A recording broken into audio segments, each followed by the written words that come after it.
The Persian and Raoul were both, of course, in dress clothes, but whereas Raoul had a tall hat, the Persian wore the astrakhan cap which I have already mentioned. It was an infringement of the rule which insists upon the tall hat behind the scenes, but in France foreigners are allowed every license. The Englishman his travelling cap, the Persian his cap of astrakhan. "Sir," said the Persian, "your tall hat will be in your way. You would do well to leave it in the dressing-room."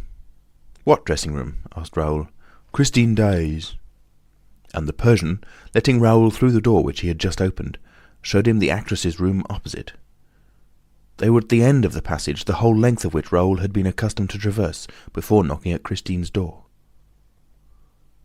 "How well you know the opera, sir!" "Not so well as he does," said the Persian modestly. And she pushed the young man into Christine's dressing-room, which was as Raoul had left it a few minutes earlier. Closing the door, the Persian went to a very thin partition that separated the dressing-room from a big lumber-room next to it. He listened and then coughed loudly. There was the sound of someone stirring in the lumber-room, and a few seconds later a finger tapped at the door. "Come in," said the Persian. A man entered, also wearing an astrakhan cap and dressed in a long overcoat. He bowed and took a richly carved case from under his coat, put it on the dressing-table, bowed once again and went to the door. "Did no one see you come in, Darius?" "No, master." "Let no one see you go out." The servant glanced down the passage and swiftly disappeared. The Persian opened the case. It contained a pair of long pistols. "When Christine Daaé was carried off, sir, I sent word to my servant to bring me these pistols. I have had them a long time, and they can be relied upon." "Do you mean to fight a duel?" asked the young man. "It will certainly be a duel which we shall have to fight," said the other, examining the priming of his pistols. "And what a duel!"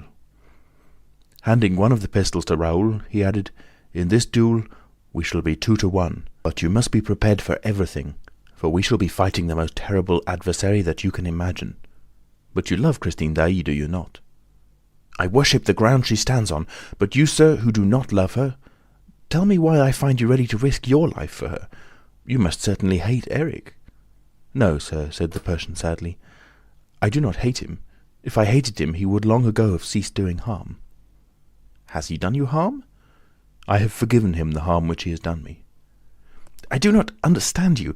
You treat him as a monster, you speak of his crime, he has done you harm, and I find you in the same inexplicable pity that drove me to despair when I saw it in Christine." The Persian did not reply. He fetched a stool and set it against the wall, facing the great mirror that filled the whole of the wall space opposite. Then he climbed on the stool, and with his nose to the wallpaper, seemed to be looking for something. "Ah," he said after a long search, "I have it." And, raising his finger above his head, he pressed against a corner in the pattern of the paper. Then he turned round and jumped off the stool. "In half a moment," he said, "he shall be on his road." And crossing the whole of the dressing-room, he felt the great mirror. "No, it is not yielding yet," he muttered. "Oh? Are we going out by the mirror?" asked Raoul. "Like Christine Daaé?" "So you know that Christine Daaé went out by that mirror?" "She did so before my eyes, sir. I was hidden behind the curtain of the inner room, and I saw her vanish not by the glass, but in the glass." "And what did you do?" "I thought it was an aberration of my senses, a mad dream." "Or some new fancy of the ghosts," chuckled the Persian. "Ah, Monsieur de Chagny," he continued, still with his hand on the mirror, "would that we had to do with a ghost. We could then leave our pistols in their case. Put down your hat, please, there, and now cover your shirt front as much as you can with your coat, as I am doing. Bring the lapels forward, turn up the collar. We must make ourselves as invisible as possible." Bearing against the mirror, after a short silence, he said, "It takes some time to release the counterbalance when you press on the spring from the inside of the room. It is different when you are behind the wall and can act differently on the counterbalance. Then the mirror turns at once and is moved with incredible rapidity." "What counterbalance?" asked Raoul. "Why, the counterbalance that lifts the whole of this wall onto its pivot. You surely don't expect it to move of itself by enchantment. If you watch, you will see the mirror first raise an inch or two, and then shift an inch or two from left to right. It will then be on a pivot, and it will swing round." "It's not turning," said Raoul impatiently. "Oh, wait. You have time enough to be impatient, sir." The mechanism has obviously become rusty, or else the spring isn't working. Unless it's something else," added the Persian anxiously. "What?" "He may simply have cut the cord of the counterbalance and blocked the whole apparatus." "Why should he? He does not know we are coming this way." "I dare say he suspects it, for he knows that I understand the system." "It's not turning. And Christine, sir, Christine!" The Persian said coldly, "We shall do all that it is humanly possible to do. But he may stop us at the first step. He commands the walls, the doors, and the trapdoors. In my country he was known by a name which means the trapdoor lover."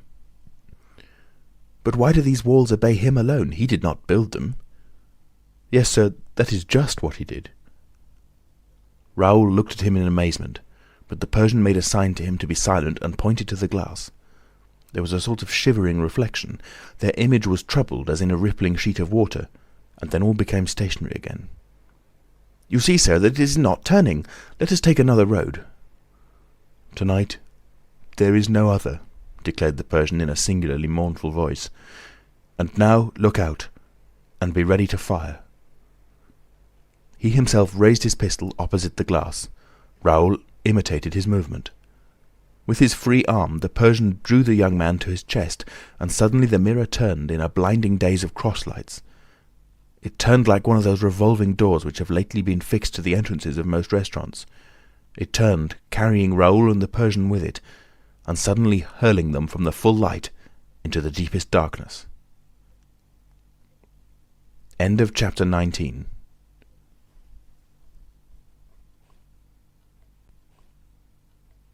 The Phantom of the Opera by Gaston Leroux. Chapter 20. In the Cellars of the Opera. "Your hand high, ready to fire," repeated Raoul's companion quickly. The wall, behind them, having completed the circle which it described upon itself, closed again, and the two men stood motionless for a moment, holding their breath. At last the Persian decided to make a movement, and Raoul heard himself slip on his knees and feel for something in the dark with his groping hands. Suddenly the darkness was made visible by a small dark lantern, and Raoul instinctively stepped backwards as though to escape the scrutiny of the enemy. But soon he perceived the light belonged to the Persian, whose movements he was closely observing. The little red disc was turned in every direction, and Raoul saw that the floor, the walls, and the ceiling were all formed of planking. It must have been the ordinary road taken by Eric to reach Christine's dressing-room and impose upon her innocence.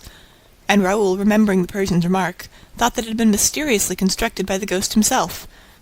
Later he learned that Eric had found, all prepared for him, a secret passage, long known to himself alone and contrived at the time of the Paris Commune to allow the jailers to convey their prisoners straight to the dungeons that had been constructed for them in the cellars. For the Federates had occupied the Opera House immediately after the 18th of March, and had made a starting place right at the top for their Montgolfier balloons, which carried their incendiary proclamations to the departments and to State Prison right at the bottom. The Persian went on his knees and put his lantern on the ground. He seemed to be working at the floor, and suddenly he turned off his light. Then Raoul heard a faint click and saw a very pale, luminous square in the floor of the passage. It was as though a window had opened on the opera cellars, which were still lit.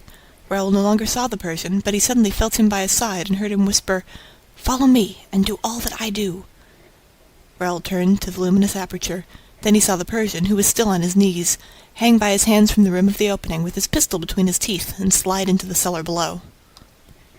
Curiously enough, the Vicomte had absolute confidence in the Persian, though he knew nothing about him. His emotion when speaking of the monster struck him as sincere, and if the Persian had cherished any singular designs against him, he would not have armed him with his own hands. Besides, Raoul must reach Christine at all costs. He therefore went on his knees and hung away from the trap with both hands. "Let go!" said a voice. And he dropped into the arms of the Persian, who told him to lie down flat, closed the trapdoor above him, and crouched down beside him. Raoul tried to ask a question, but the Persian's hand was on his mouth, and he heard a voice which he recognized as that of the commissary of police. Raoul and the Persian were completely hidden behind a wooden partition. Near them, a small staircase led to a little room in which the commissary appeared to be walking up and down, asking questions. The faint light was just enough to enable Raoul to distinguish the shape of things around him, and he could not restrain a dull cry. There were 3 corpses there. The first lay on the narrow landing of the little staircase. The 2 others had rolled to the bottom of the stair. Raoul could have touched one of the 2 poor wretches by passing his fingers through the partition. "Silence!" whispered the Persian. He too had seen the bodies, and he gave one word in explanation. "He!"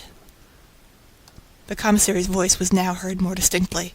He was asking for information about the system of lighting, which the stage manager supplied. The commissary, therefore, must be in the organ, or its immediate neighborhood. Contrary to what one might think, especially in connection with an opera house, the organ is not a musical instrument. At that time, electricity was employed only for a very few scenic effects and for the bells. The immense building and the stage itself were still lit by gas. Hydrogen was used to regulate and modify the lighting of a scene, and this was done by means of a special apparatus, which, because of the multiplicity of its pipes, was known as the organ. A box beside the prompter's box was reserved for the chief gas man, who from there gave his orders to his assistants and saw that they were executed. Mauclair stayed in this box during all the performances. But now Mauclair was not in his box, and his assistants not in their places. "Mauclair! Mauclair!" The stage manager's voice echoed through the cellars, but Mauclair did not reply. I have said that a door opened on a little staircase that led to the second cellar. The commissary pushed it, but it resisted. "I say," he said to the stage manager, "I can't open this door. Is it always so difficult?" The stage manager forced it open with his shoulder. He saw that, at the same time, he was pushing a human body, and he could not keep back an exclamation, for he recognized the body at once. "Mauclair, poor devil! He is dead!" But Mr. Commissary Mifroid, whom nothing surprised, was stooping over that big body. "No," he said, "he is dead drunk, which is not quite the same thing." "It's the first time, if so," said the stage manager. "Then someone has given him a narcotic. That is quite possible." Mifroid went down a few steps and said, "Look!" By the light of a little red lantern at the foot of the stairs, they saw two other bodies. The stage manager recognized Mauclair's assistants. Mifroid went down and listened to their breathing. "They are sound asleep," he said. "Very curious business. Some person unknown must have interfered with the gas man and his staff, and that person unknown was obviously working on behalf of the kidnapper. But what a funny idea to kidnap a performer on the stage! Send for the doctor of the theater, please." And Mifroid repeated, "Curious, decidedly curious business." Then he turned to the little room, addressing the people whom Raoul and the Persian were unable to see from where they lay. "What do you say to all this, gentlemen? You are the only ones who have not given your views, and yet you must have an opinion of some sort." Thereupon Raoul and the Persian saw the startled faces of the joint managers appear above the landing, and they heard Moncharmin's excited voice. "There are things happening here, Mr. Commissary, which we are unable to explain," and the two faces disappeared. "Thank you for the information, gentlemen," said Mifroid with a jeer. But the stage manager, holding his chin in the hollow of his right hand, which is the attitude of profound thought, said, "It is not the first time that Mauclair has fallen asleep in the theater. I remember finding him, one evening, snoring in his little recess with his snuff-box beside him." "Is that long ago?" asked Monsieur Mifroid, carefully wiping his eyeglasses. "No, not so very long ago. Wait a bit. It was the night... Of course, yes.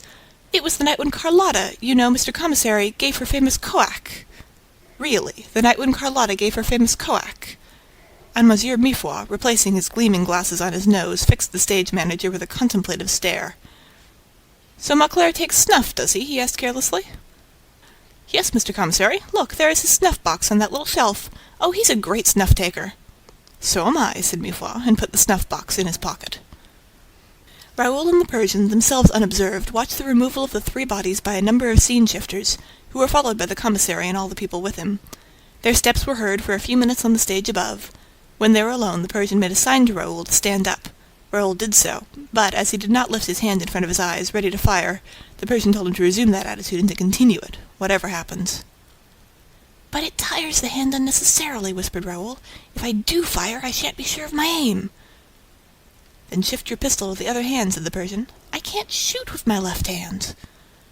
Thereupon the Persian made this queer reply, which was certainly not calculated to throw light into the young man's flurried brain. "It's not a question of shooting with the right hand or the left. It's a question of holding one of your hands as though you were going to pull the trigger of a pistol with your arm bent. As for the pistol itself, when all is said, you can put that in your pocket." And he added, "Let this be clearly understood, or I will answer for nothing. It is a matter of life and death. And now, silence and follow me." The cellars of the opera are enormous, and they are 5 in number. Raoul followed the Persian and wondered what he would have done without his companion in that extraordinary labyrinth.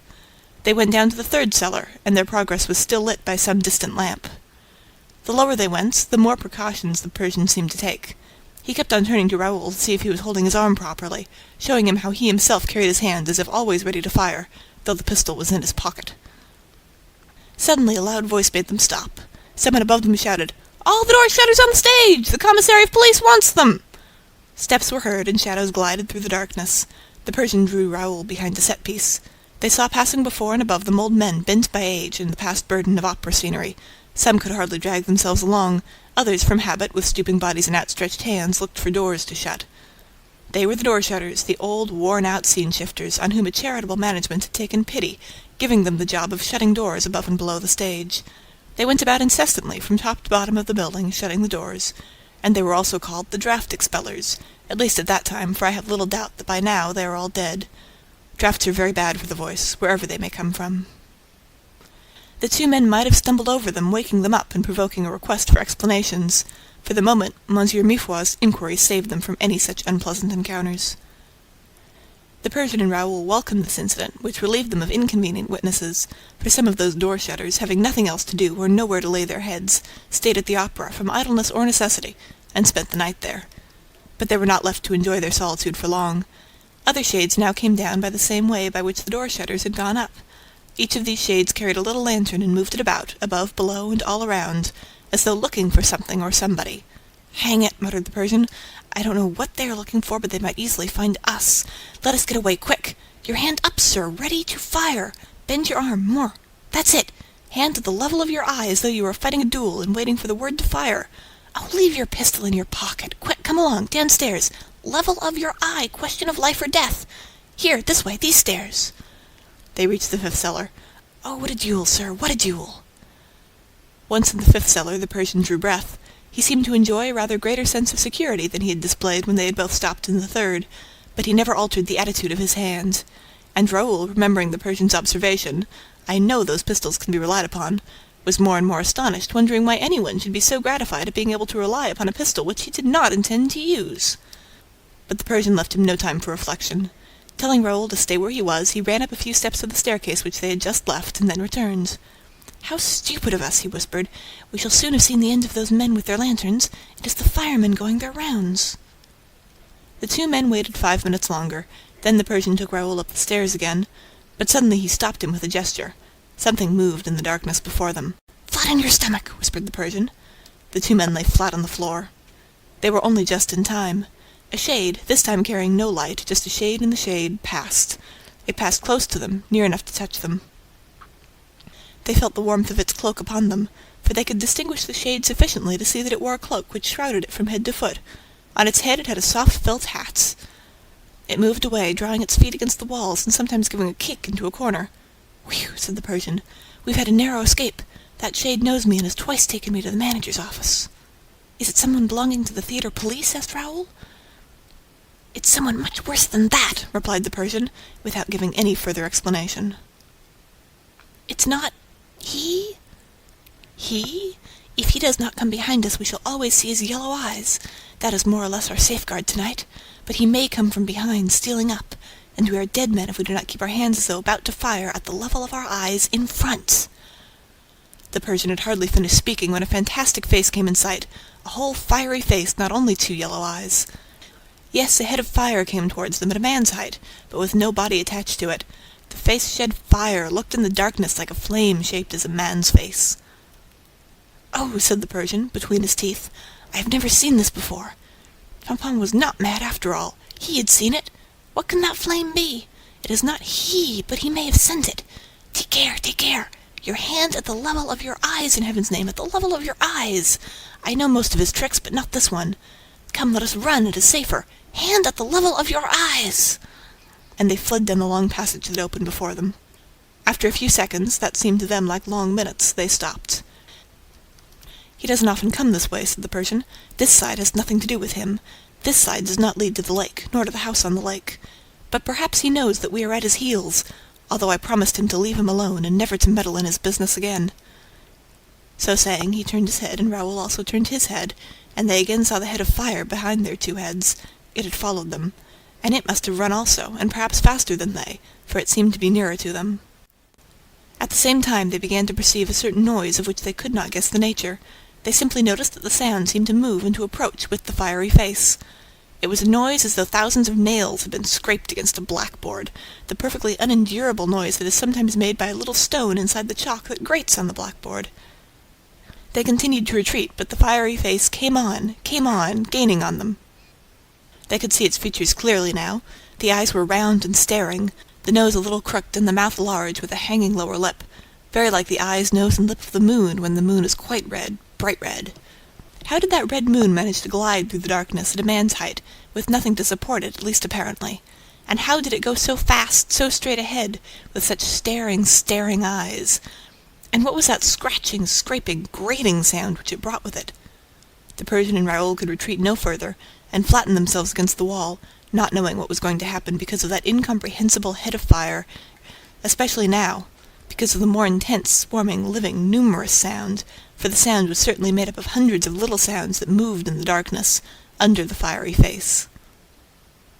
And the fiery face came on, with its noise, came level with them, and the two companions, flat against the wall, felt their hair stand on end with horror, for they now knew what the thousand noises meant.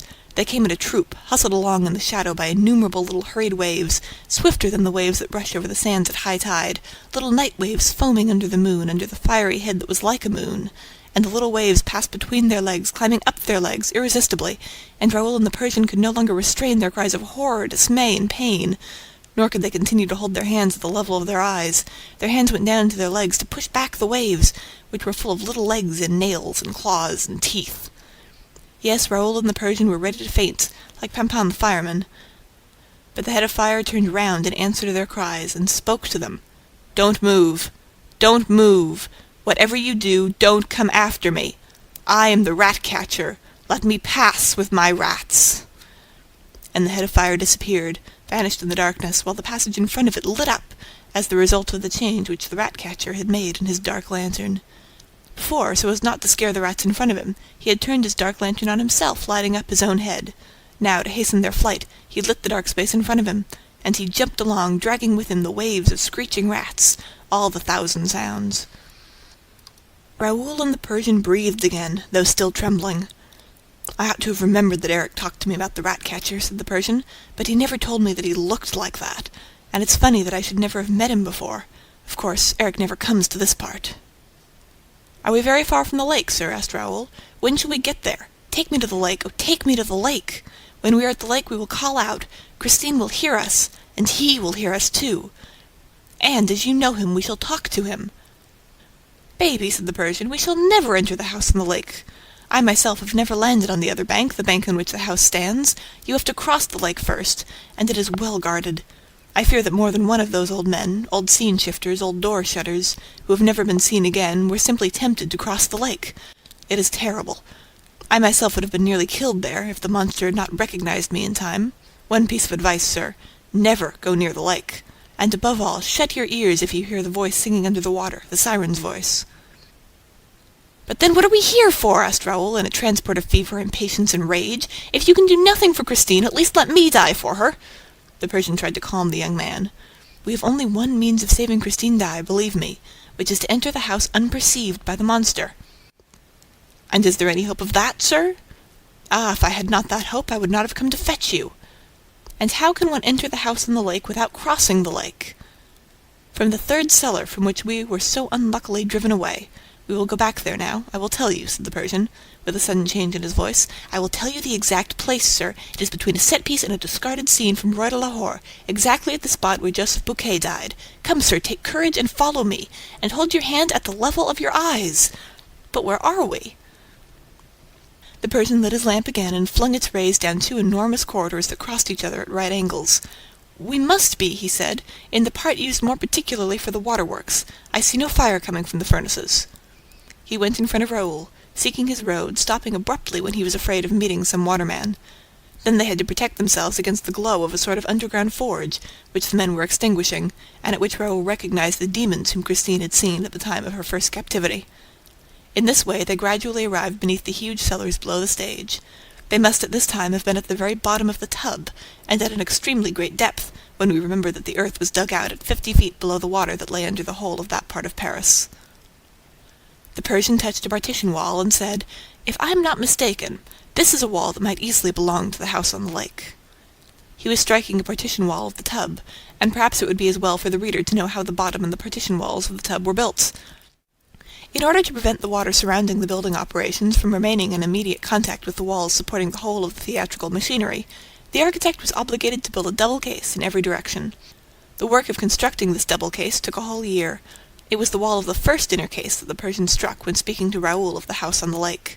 To anyone understanding the architecture of the edifice, the Persian's actions would seem to indicate that Eric's mysterious house had been built in the double case, formed of a thick wall constructed as an embankment or dam, then of a brick wall, a tremendous layer of cement, and another wall several yards in thickness. At the Persian's words, Raoul flung himself against the wall and listened eagerly. But he heard nothing, except distant steps sounding on the floor of the upper portions of the theatre. The Persian darkened his lantern again. "Look out," he said, "and keep your hand up, and silence, for we shall try another way of getting in." And he led him to the little staircase by which they had come down lately. They went up, stopping at each step, peering into the darkness and the silence, till they came to the third cellar. Here the Persian motioned to Raoul to go on his knees, and, in this way, crawling on both knees and one hand, for the other hand was held in the position indicated, they reached the end wall. Against this wall stood a large discarded scene from the Roi de Lahore. Close to this scene was a set-piece. Between the scene and the set-piece there was just room for a body which one day was found hanging there, the body of Joseph Bouquet. The Persian, still kneeling, stopped and listened. For a moment he seemed to hesitate and looked at Raoul. Then he turned his eyes upward, toward the second cellar, which sent down the faint glimmer of a lantern through a cranny between the two boards. This glimmer seemed to trouble the Persian. At last he tossed his head and made up his mind to act. He slipped between the set-piece and the scene from the Roi de Lahore, with Raoul close upon his heels. With his free hand the Persian felt the wall.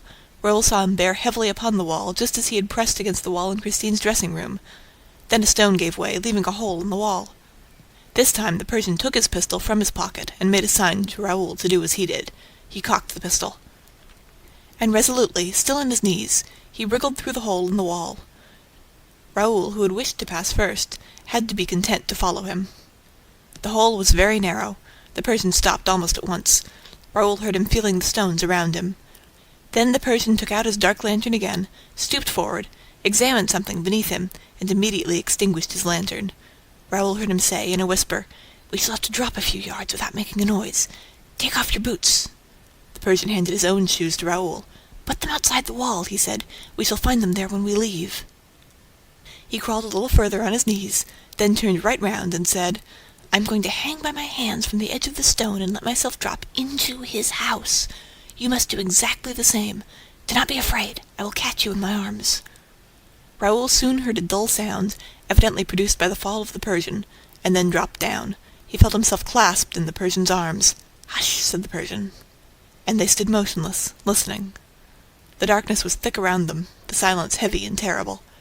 Then the Persian began to make play with the dark lantern again, turning the rays over their heads, looking for the hole through which they had come, and failing to find it.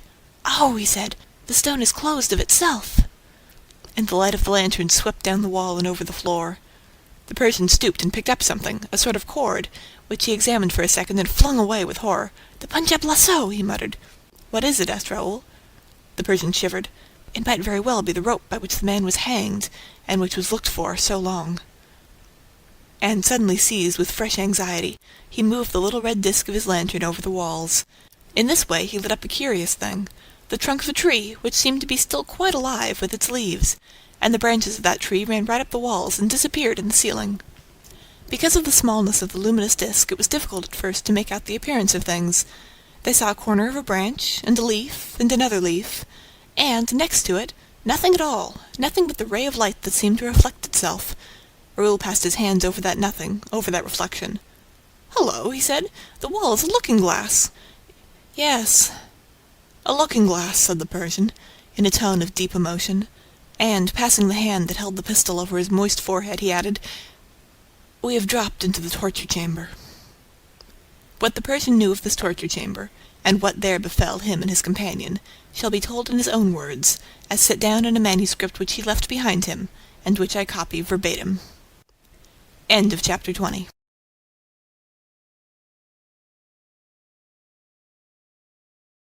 The Phantom of the Opera by Gaston Leroux. Chapter 21. Interesting and instructive vicissitudes of a Persian in the cellars of the opera. The Persian's narrative. It was the first time that I entered the house on the lake. I had often begged the trap-door lover, as we used to call Eric in my country, to open its mysterious doors to me. He always refused. I made very many attempts, but in vain, to obtain admittance. Watch him as I might, after I first learned that he had taken up his permanent abode at the opera, the darkness was always too thick to enable me to see how he worked the door in the wall on the lake. One day, when I thought myself alone, I stepped into the boat and rowed toward that part of the wall through which I had seen Eric disappear. It was then that I came into contact with the siren who guarded the approach, and whose charm was very nearly fatal to me. I had no sooner put off from the bank than the silence amid which I floated on the water was disturbed by a sort of whispered singing that hovered all around me. It was half breath, half music. It rose softly from the waters of the lake, and I was surrounded by it through I knew not what artifice. It followed me, moved with me, and was so soft it did not alarm me. On the contrary, in my longing to approach the source of that sweet and enticing harmony, I leaned out of my little boat over the water, for there was no doubt in my mind that the singing came from the water itself. By this time I was alone in the boat, in the middle of the lake. The voice, for it was now distinctly a voice, was beside me on the water. I leaned over, leaned still farther. The lake was perfectly calm, and a moonbeam that passed through the air-hole in the Rue Scribe showed me absolutely nothing on its surface, which was smooth and black as ink. I shook my ears to get rid of a possible humming, but I soon had to accept the fact that there was no humming in the ears so harmonious as the singing whisper that followed and now attracted me. Had I been inclined to superstition, I should have certainly thought that I had to do with some siren, whose business it was to confound the traveller who should venture on the waters of the house on the lake. Fortunately, I come from a country where we are too fond of fantastic things not to know them through and through, and I had no doubt but that I was face to face with some new invention of Eric's. But this invention was so perfect that as I leaned out of the boat, I was impelled less by a desire to discover its trick than to enjoy its charm. And I leaned out until I almost overturned the boat. Suddenly, two monstrous arms issued from the bosom of the waters and seized me by the neck, dragging me down to the depths with irresistible force. I should certainly have been lost if I had not had time to give a cry, by which Eric knew me. For it was he, and instead of drowning me, as was certainly his first intention, he swam with me and laid me gently on the bank. "How imprudent you are," he said, as he stood before me, dripping with water. "Why try to enter my house? I never invited you. I don't want you there, nor anybody. Did you save my life only to make it unbearable to me? However great the service you rendered him, Eric may end by forgetting it. And you know that nothing can restrain Eric, not even Eric himself." He spoke, but I had now no other wish than to know what I already called the trick of the siren. He satisfied my curiosity, for Eric, who is a real monster, I have seen him at work in Persia, alas, is also in certain respects a regular child, vain and self-conceited, and there is nothing he loves so much after astonishing people as to prove all the really miraculous ingenuity of his mind. He laughed and showed me a long reed. "It's the silliest trick you ever saw," he said, "but it's very useful for breathing and singing in the water. I learned it from the Tonkin pirates, who are able to remain hidden for hours in the beds of the rivers." Footnote. An official report from Tonkin, received in Paris at the end of July 1909, relates how the famous pirate chief de Tom was tracked together with his men by our soldiers, and how all of them succeeded in escaping, thanks to this trick of the reeds. I spoke to him severely. "It's a trick that nearly killed me," I said, "and it may have been fatal to others. You know what you promised me, Eric, no more murders." "Have I really committed murders?" he asked, putting on his most amiable air. "Wretched man," I cried, "have you forgotten the rosy hours of Mazenderan?" "Yes," he replied in a sadder tone, "I prefer to forget them. I used to make the little Sultana laugh, though." "All that belongs to the past," I declared, "but there is the present, and you are responsible to me for the present, because if I had wished, there would have been none at all for you. Remember that, Eric, I saved your life." And I took advantage of the turn of conversation to speak to him of something that had long been on my mind. "Eric," I asked, "Eric, swear that—" "What?"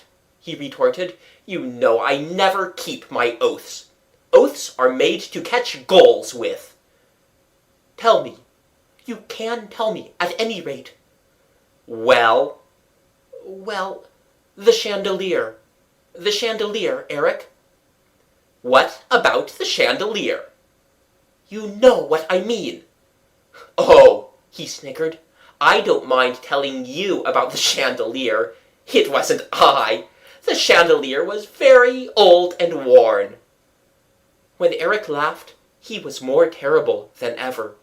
He jumped into the boat, chuckling so horribly that I could not help trembling.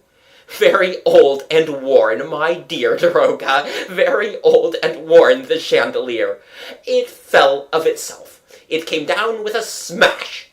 And now, Daroga, take my advice and go and dry yourself, or you'll catch a cold in the head, and never get into my boat again.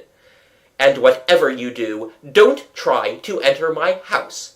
I'm not always there, Daroga, and I should be sorry to have to dedicate my requiem mass to you." Footnote. Daroga is Persian for chief of police. So saying, swinging to and fro like a monkey, and still chuckling, he pushed off, and soon disappeared in the darkness of the lake. From that day, I gave up all thought of penetrating into his house by the lake. That entrance was obviously too well guarded, especially since he had learned that I knew about it. But I felt that there must be another entrance, for I had often seen Eric disappear in the third cellar when I was watching him, though I could not imagine how. Ever since I had discovered Eric installed in the opera, I lived in a perpetual terror of his horrible fancies, not insofar as I was concerned, but I dreaded everything for others. Footnote. The Persian might easily have admitted that Eric's fate also interested himself, for he was well aware that if the government of Tehran had learned that Eric was still alive, it would have been all up with the modest pension of the erstwhile Daroga. It is only fair, however, to add that the Persian had a noble and generous heart, and I do not doubt for a moment that the catastrophes which he feared for others greatly occupied his mind. His conduct throughout this business proves it, and is above all praise. And whenever some accident, some fatal event happened, I always thought to myself, I should not be surprised if that were Eric, even as others used to say, "It's the ghost." How often have I not heard people utter that phrase with a smile? Poor devils! If they had known that the ghost existed in the flesh, I swear they would not have laughed. Although Eric announced to me very solemnly that he had changed and that he had become the most virtuous of men since he was loved for himself, a sentence that at first perplexed me most terribly. I could not help shuddering when I thought of the monster. His horrible, unparalleled, and repulsive ugliness put him without the pale of humanity, and it often seemed to me that for this reason he no longer believed that he had any duty toward the human race. The way in which he spoke of his love affairs only increased my alarm, for I foresaw the cause of fresh and more hideous tragedies in this event to which he alluded so boastfully. On the other hand, I soon discovered the curious moral traffic established between the monster and Christine Daaé. Hiding in the lumber room next to the young prima donna's dressing room, I listened to wonderful musical displays that evidently flung Christine into marvelous ecstasy. But all the same, I would never have thought that Eric's voice, which was loud as thunder or soft as angels' voices at will, could have made her forget his ugliness. I understood all when I learned that Christine had not yet seen him.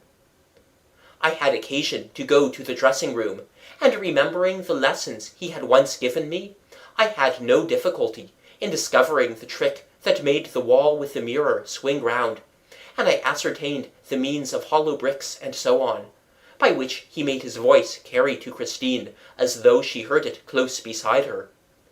In this way also I discovered the road that led to the well and the dungeon, the communist's dungeon, and also the trap door that enabled Eric to go straight to the cellars below the stage. A few days later, what was not my amazement to learn by my own eyes and ears that Eric and Christine Daaé saw each other, and to catch the monster stooping over the little well in the communist's road and sprinkling the forehead of Christine Daaé, who had fainted. A white horse, the horse out of the Profeta, which had disappeared from the stables under the opera, was standing quietly beside them. I showed myself. It was terrible. I saw sparks fly from those yellow eyes, and before I had time to say a word, I received a blow on the head that stunned me. When I came to myself, Eric, Christine, and the white horse had disappeared. I felt sure that the poor girl was a prisoner in the house on the lake. Without hesitation, I resolved to return to the bank, notwithstanding the attendant danger. For 24 hours I lay in wait for the monster to appear, for I felt that he must go out, driven by the need of obtaining provisions. And in this connection I may say that when he went out in the streets, or ventured to show himself in public, he wore a pasteboard nose with a moustache attached to it, instead of his own horrible hole of a nose. This did not quite take away his corpse-like air, but it made him almost, I say almost, endurable to look at.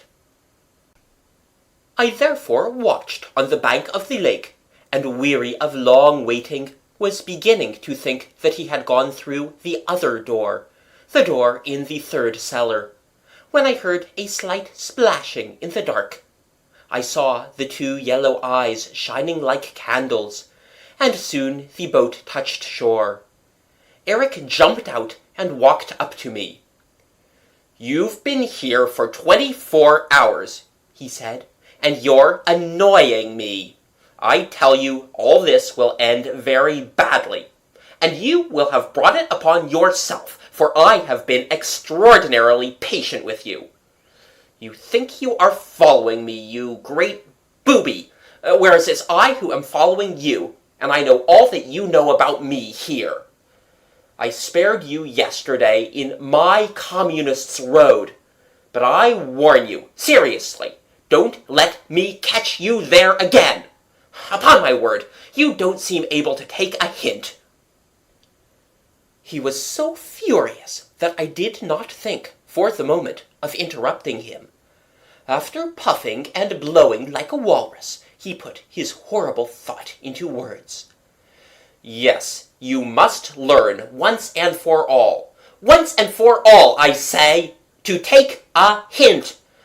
I tell you that with your recklessness, for you have already been twice arrested by the shade in the felt hat, who did not know what you were doing in the cellars and took you to the managers, who looked upon you as an eccentric Persian interested in stage mechanism and life behind the scenes. I know all about it. I was there, in the office. You know, I am everywhere. Well, I tell you that with your recklessness, they will end by wondering what you are after here, and they will end by knowing that you are after Eric, and then they will be after Eric themselves, and they will discover the house on the lake. If they do, it will be a bad lookout for you, old chap, a bad lookout. I won't answer for anything. Again, he puffed and blew like a walrus. I won't answer for anything. If Eric's secrets cease to be Eric's secrets, it will be a bad lookout for a goodly number of the human race. That's all I have to tell you. And unless you are a great booby, it ought to be enough for you, except that you don't know how to take a hint. He had sat down on the stern of his boat, and was kicking his heels against the planks, waiting to hear what I had to answer. I simply said, "It's not Eric that I'm after here." "Who then?" "You know as well as I do. It's Christine Daaé," I answered. He retorted, "I have every right to see her in my own house. I am loved for my own sake." "That's not true," I said. "You have carried her off and are keeping her locked up." "Listen," he said, "will you promise never to meddle with my affairs again if I prove to you that I am loved for my own sake?" "Yes, I promise you," I replied without hesitation, for I felt convinced that for such a monster the proof was impossible. "Well then, it's quite simple. Christine Daaé shall leave this as she pleases, and come back again. Yes, come back again, because she wishes. Come back of herself, because she loves me for myself." "Oh, I doubt if she will come back, but it is your duty to let her go." "My duty, you great booby? It is my wish to let her go, and she will come back again, for she loves me. All this will end in a marriage at the Madeleine, you great booby. Do you believe me now, when I tell you that my nuptial mass is written? Wait till you hear the Kyrie." He beat time with his heels on the planks of the boat and sang, "Kyrie, Kyrie, Kyrie eleison." Wait till you hear that mass." "Look here," I said, "I shall believe you if I see Christine Daaé come out of the house on the lake and go back to it of her own accord." "And you won't meddle any more in my affairs?" "No." "Very well. You shall see that tonight. Come to the masked ball. Christine and I will go and have a look around. Then you can hide in the lumber room, and you shall see Christine, who will have gone to her dressing room, delighted to come back by the Communists' road. And now be off, for I must go and do some shopping." To my intense astonishment, things happened as he had announced. Christine Daaé left the house on the lake, and returned to it several times, without apparently being forced to do so. It was very difficult for me to clear my mind of Eric. However, I resolved to be extremely prudent, and did not make the mistake of returning to the shore of the lake, or of going by the Communists' road. But the idea of the secret entrance in the third cellar haunted me, and I repeatedly went and waited for hours behind a scene from the Roi de Lahore, which had been left there for some reason or other. At last my patience was rewarded. one day I saw the monster come toward me on his knees. I was certain that he could not see me.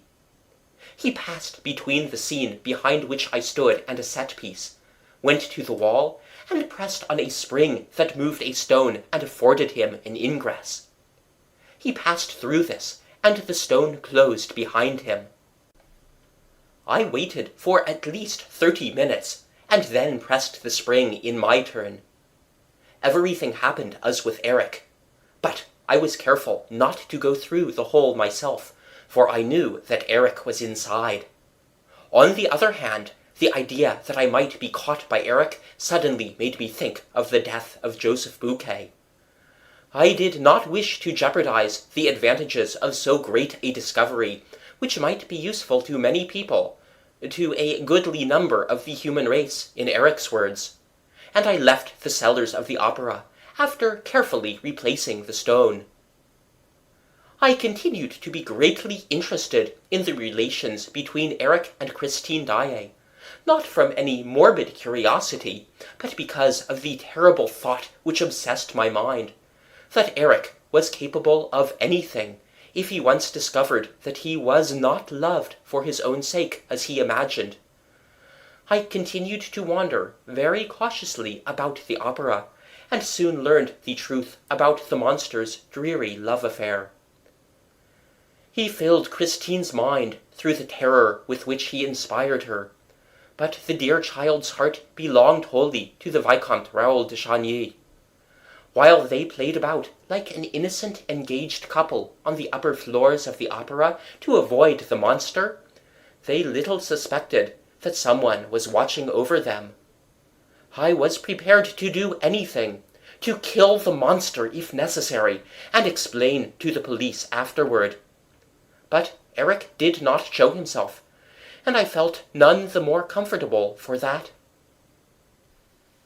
I must explain my whole plan. I thought that the monster, being driven from his house by jealousy, would thus enable me to enter it, without danger, through the passage in the third cellar. It was important, for everybody's sake, that I should know exactly what was inside. One day, tired of waiting for an opportunity, I moved the stone, and at once heard an astounding music. The monster was working at his Don Juan triumphant, with every door in his house wide open. I knew that this was the work of his life. I was careful not to stir, and remained prudently in my dark hole. He stopped playing for a moment, and began walking about his place like a madman. And he said aloud, at the top of his voice, "It must be finished first! Quite finished!" This speech was not calculated to reassure me, and when the music recommenced, I closed the stone very softly. On the day of the abduction of Christine Daaé, I did not come to the theatre until rather late in the evening, trembling lest I should hear bad news. I had spent a horrible day, for after reading in a morning paper the announcement of the forthcoming marriage between Christine and the Vicomte de Chagny, I wondered whether, after all, I should not do better to denounce the monster. But reason returned to me, and I was persuaded that this action could only precipitate a possible catastrophe. When my cab set me down before the opera, I was really almost astonished to see it still standing. But I am something of a fatalist, like all good Orientals, and I entered ready for anything.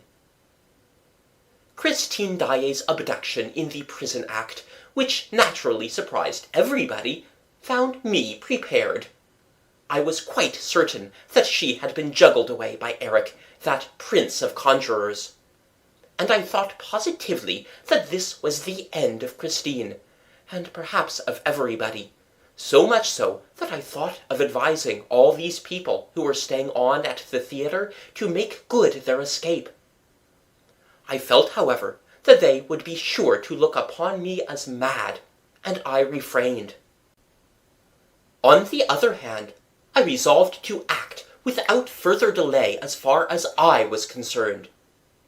The chances were in my favour that Eric at that moment was thinking only of his captive. This was the moment to enter his house through the third cellar. And I resolved to take with me that poor little desperate Viscount, who at the first suggestion accepted with an amount of confidence in myself that touched me profoundly. I had sent my servant for my pistols. I gave one to the Viscount and advised him to hold himself ready to fire, for after all, Eric might be waiting for us behind the wall. We were to go by the Communists' road and through the trap door.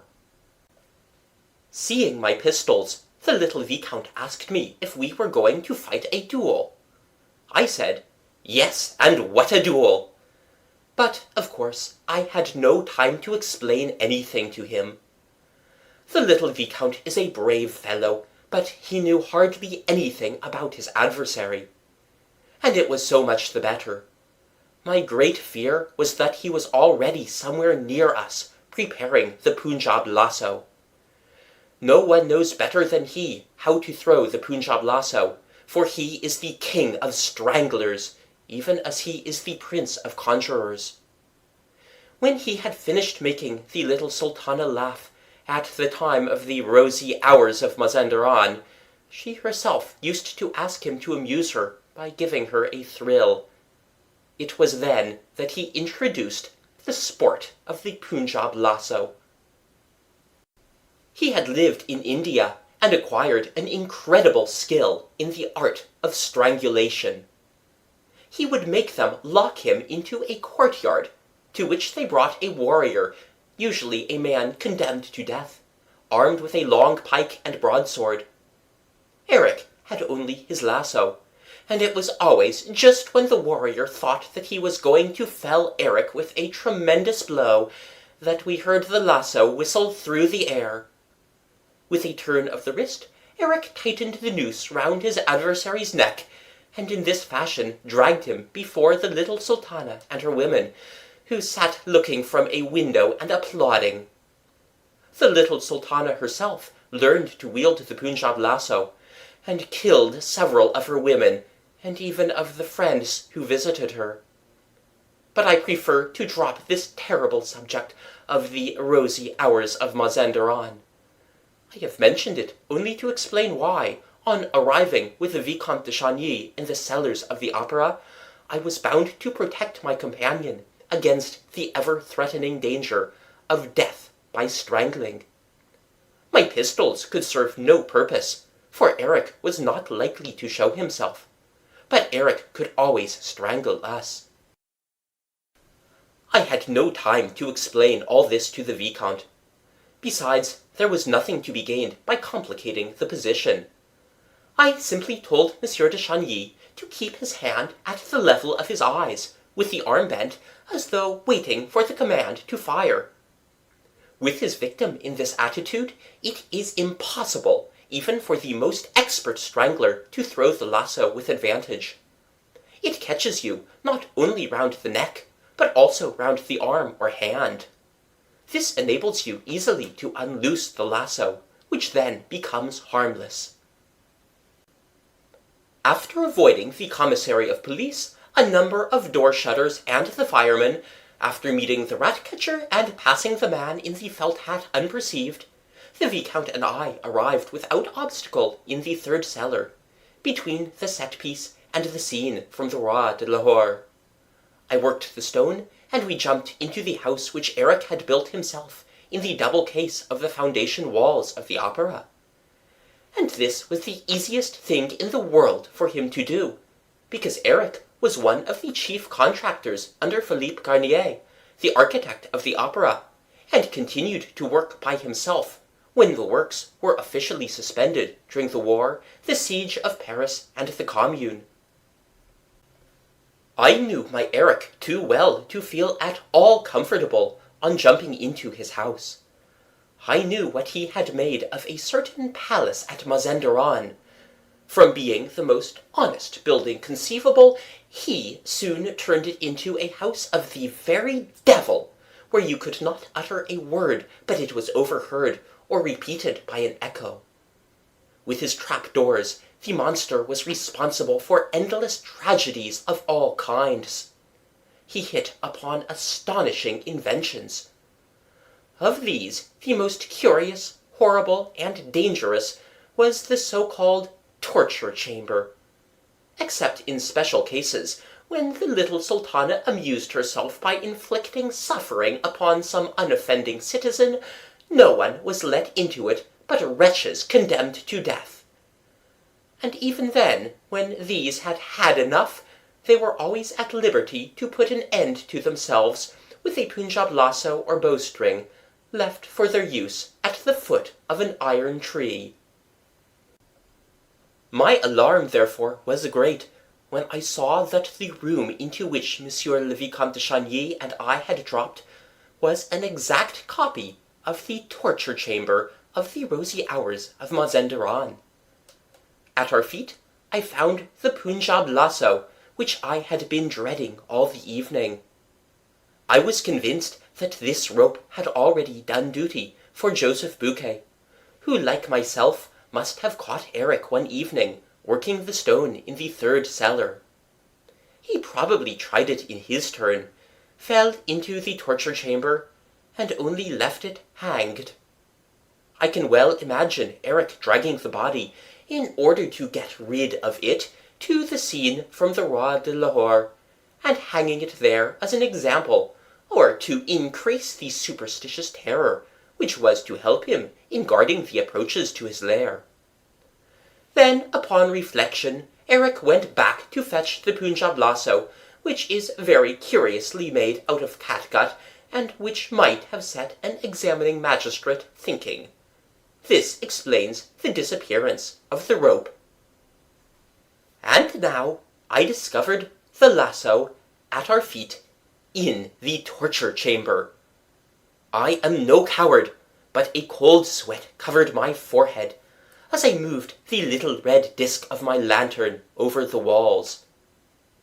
Monsieur de Chagny noticed it, and asked, "What is the matter, sir?" I made him a violent sign to be silent. End of chapter 21.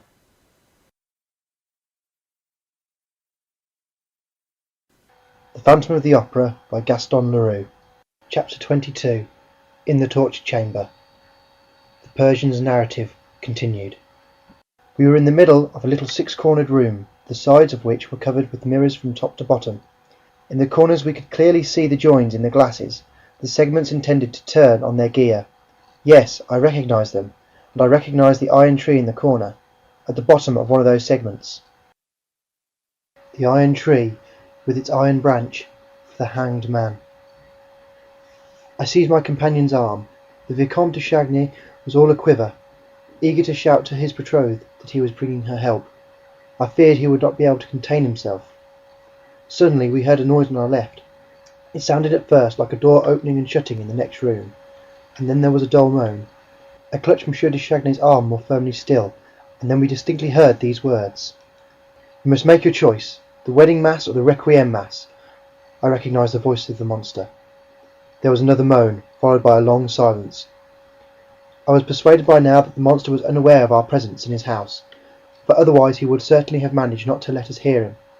He would have only had to close the little invisible window through which the torture lovers looked down into the torture chamber. Besides, I was certain that, if he had known our presence, the tortures would have begun at once. The important thing was not to let him know, and I dreaded nothing so much as the impulsiveness of the Vicomte de Chagny, who wanted to rush through the walls to Christine Daaé, whose moans we continued to hear at intervals. "The requiem mass is not at all gay," Eric's voice resumed, "whereas the wedding mass, you can take my word for it, is magnificent. You must take a resolution and know your own mind. I can't go on living like this, like a mole in a burrow. Don Juan Triumphant is finished, and now I want to live like everyone else. I want to have a wife like everybody else, and to take her out on Sundays. I have invented a mask that makes me look like anybody. People will not even turn around in the streets. You will be the happiest of women, and we will sing all by ourselves till we swoon away with delight. You are crying, you are afraid of me, and yet I am not really wicked. Love me, and you shall see. All I wanted was to be loved for myself. If you loved me, I should be as gentle as a lamb, and you could do anything with me that you pleased. Soon the moans that accompanied this sort of love's litany increased and increased. I have never heard anything more despairing, and Monsieur de Chagny and I recognised that this terrible lamentation came from Eric himself. Christine seemed to be standing dumb with horror, without the strength to cry out, while the monster was on his knees before her. 3 times over Eric fiercely bewailed his fate. "You don't love me! You don't love me! You don't love me!" And then, more gently, "Why do you cry? You know it gives me pain to see you cry." A silence. Each silence gave us fresh hope. We said to ourselves, perhaps he has left Christine behind the wall. And we thought only of the possibility of warning Christine Daaé of our presence unknown to the monster. We were unable to leave the torture chamber now, unless Christine opened the door to us, and it was only on this condition that we could hope to help her, for we did not even know where the door might be. Suddenly the silence in the next room was disturbed by the ringing of an electric bell. There was a bound on the other side of the wall, and Eric's voice of thunder. "Somebody ringing? Walk in, please." A sinister chuckle. "Who has come bothering now? Wait for me here. I'm going to tell the siren to open the door." Steps moved away. A door closed. I had no time to think of the fresh horror that was preparing. I forgot that the monster was only going out, perhaps to perpetrate a fresh crime. I understood but one thing. Christine was alone behind the wall. The Vicomte de Chagny had already called to her. "Christine! Christine!" As we could hear what was said in the next room, there was no reason why my companion could not be heard in his turn. Nevertheless, the Viscount had to repeat his cry time after time. At last a faint voice reached us. "I am dreaming," it said. "Christine! Christine! It is I, Raoul." A silence. "But answer me, Christine. In heaven's name, if you are alone, answer me." Then Christine's voice whispered Raoul's name. "Yes, yes, it is I. It is not a dream. Christine, trust me. We are here to save you, but be prudent. When you hear the monster, warn us." Then Christine gave way to fear. She trembled lest Eric should discover where Raoul was hidden. She told us in a few hurried words that Eric had gone quite mad with love, and that he decided to kill everybody, and himself with everybody, if she did not consent to becoming his wife. He had given her till 11 o'clock the next evening for reflection. It was the last respite. She must choose, as he said, between the wedding mass and the requiem. And then Eric uttered a phrase which Christine did not understand. "Yes or no? If your answer is no, everybody will be dead and buried." But I understood the sentence perfectly, for it corresponded in a terrible manner with my own dreadful thought.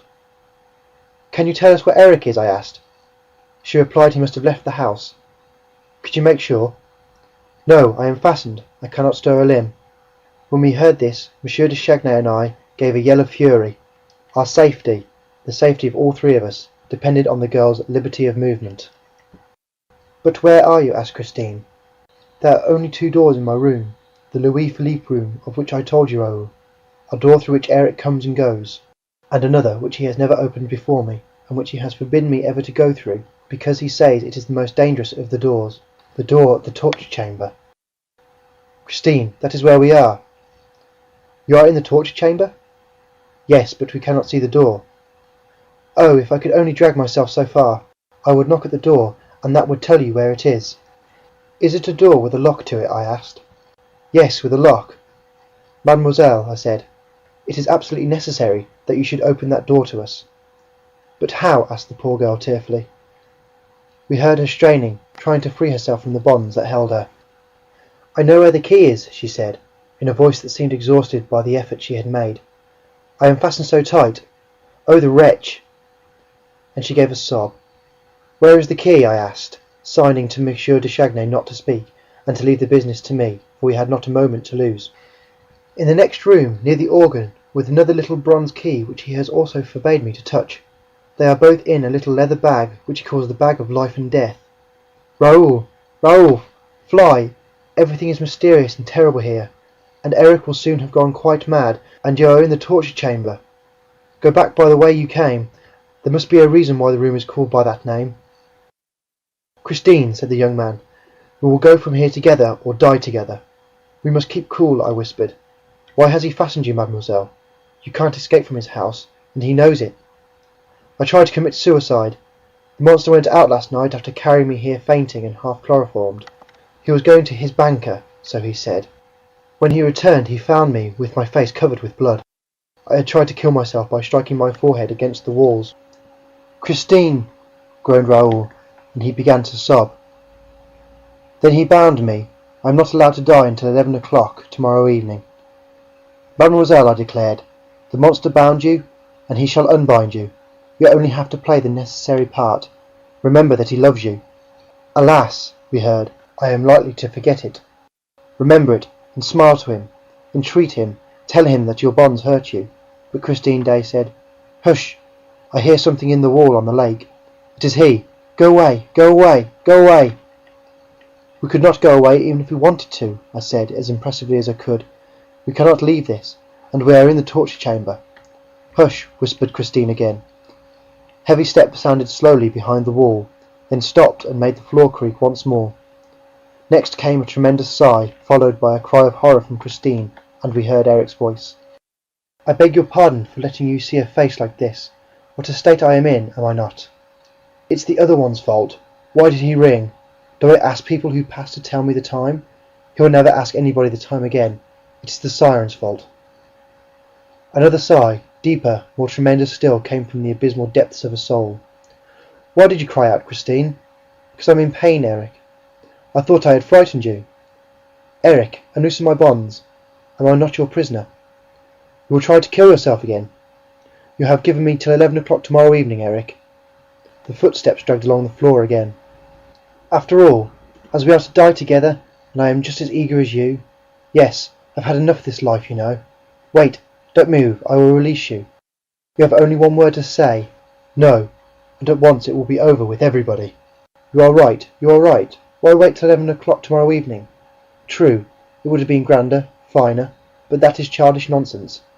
We should only think of ourselves in this life, of our own death. The rest doesn't matter. You are looking at me because I am all wet. Oh, my dear, it's raining cats and dogs outside. Apart from that, Christine, I think I am subject to hallucinations. You know the man who rang at the siren's door just now? Go and look if he's ringing at the bottom of the lake well, he was rather like. There, turn around. Are you glad? You're free now. Oh, my poor Christine, look at your wrists. Tell me, have I hurt them? That alone deserves death. Talking of death, I must sing his requiem." Hearing these terrible remarks, I received an awful presentiment. I too had once rung the monster's door, and, without knowing it, must have set some warning current in motion. And I remembered the two arms that had emerged from the inky waters. What poor wretch had strayed to that shore this time? Who was the other one, the one whose requiem we now heard sung? Eric sang like the god of thunder, sang a Dies Irae that enveloped us as in a storm. The elements seemed to rage around us. Suddenly, the organ and the voice ceased so suddenly that Monsieur de Chagny sprang back on the other side of the wall with emotion.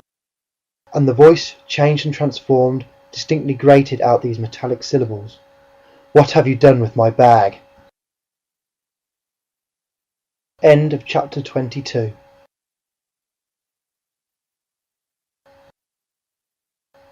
The Phantom of the Opera by Gaston Leroux. Chapter 23. The Tortures Begin. The Persian's narrative continued. The voice repeated angrily, "What have you done with my bag? So it was to take my bag that you asked me to release you." We heard hurried steps, Christine running back to the Louis-Philippe room as though to seek shelter on the other side of our wall. "What are you running away for?" asked the furious voice which had followed her. "Give me back my bag, will you? Don't you know that it is the bag of life and death?" "Listen to me, Eric," sighed the girl. "As it is settled that we are to live together, what difference can it make to you?" "You know there are only 2 keys in it," said the monster. "What do you want to do?" "I want to look at this room which I have never seen, and which you have always kept from me. It's woman's curiosity," she said, in a tone which she tried to render playful. But the trick was too childish for Eric to be taken in by it. "I don't like curious women," he retorted, "and you had better remember the story of Bluebeard and be careful. Come, give me back my bag. Give me back my bag! Leave the key alone, will you, you inquisitive little thing?" And he chuckled while Christine gave a cry of pain. Eric had evidently recovered the bag from her. At that moment the Viscount could not help uttering an exclamation of impotent rage. "Why, what's that?" said the monster. "Did you hear, Christine?"